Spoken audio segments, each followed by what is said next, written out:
I'd very much like to take some questions, and this is what I'll do is I'll take little sets of questions and get people to reply. But we haven't gone into the sort of objectionable plays, lack of the kind of programmes. In the end, it's the kind of programme. Wait a minute, I'll do sort of 3 or 4 at a time. Some people are going to bring microphones. 1, 2, 3, 4, 5, 6. We'll take those. Okay, great. Hi, I'd like to ask the panellists about the BBC's commercial arm, and it seems like we've got this commercial arm going out around the world, making lots of money from these fabulous programmes that we make, and the first reaction is, we've got to sell this. This is a fantastic money-making scheme, so let's get rid of it. What do you think about the BBC's commercial arm? Should we get rid of it, and would that be a malign influence on the BBC if that was made commercial, completely commercial, independent of the BBC? Who I said 2? Was it you 2? 2? Who I said 2? Who remembers 2? 2? Okay, 2. You mentioned the fact that the BBC is impartial and it's been under attack.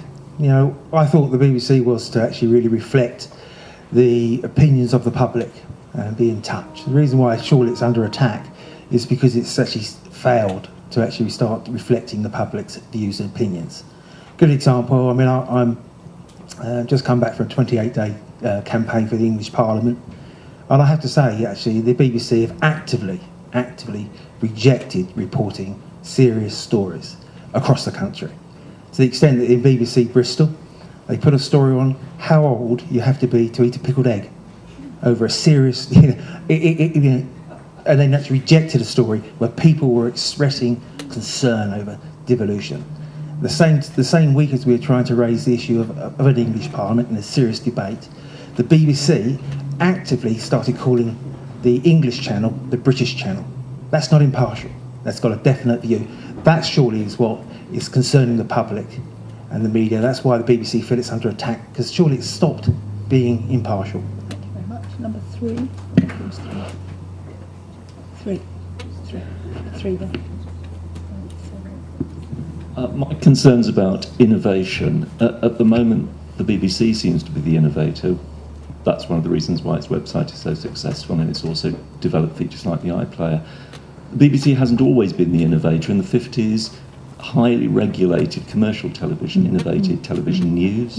In the 80s, highly regulated Channel 4 innovated with independently produced programmes. But how can we make sure that whatever institution we have is actually innovating and moving forward? At the moment, commercial media are not innovating.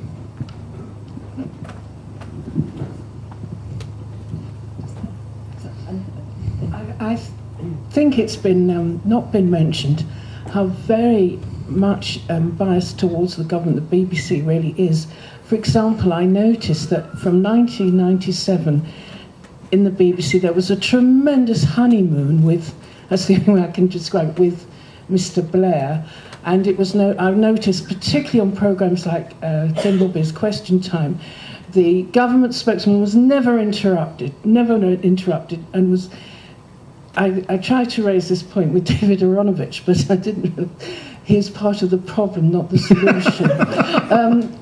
And I think Ed's looking forward to being not interrupted. And I do think that the reason why they got rid of Mr. Dyke and the chairman, I think his name was Gavin Davis, was because they were sort of forced out, because there was this government pressure. So I'd just like to make that point. That I know now it's all different, but there was in the first, I think up to about, I say 2001, there was a tremendous love affair between New Labour and the BBC, and I just want to make that point.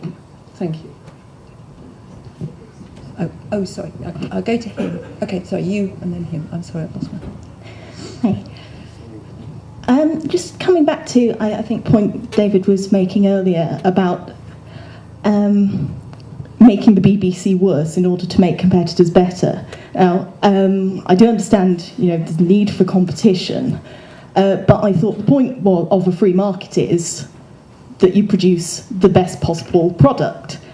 So, if the BBC is currently the best possible product, what do we do with it in order to give these commercial competitors the leg up that they apparently need.